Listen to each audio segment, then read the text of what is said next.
Our life in this world are like oceans. Minsan maalon, minsan payapa. We actually don't know what's coming next, a small wave or a big wave. And when the big waves comes, madalas nanghihina tayo. Madalas natatakot tayo at minsan pa nga nawawalan tayo ng pag-asa.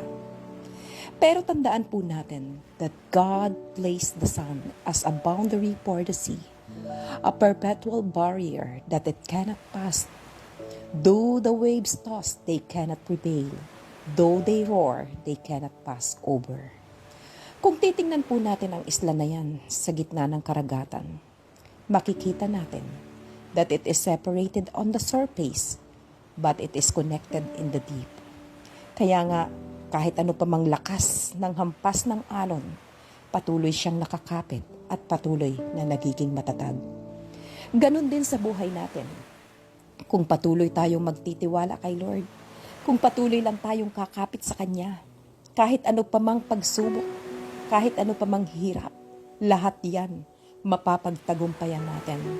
As Isaiah 43:2 said, "When you go through deep waters, I will be with you.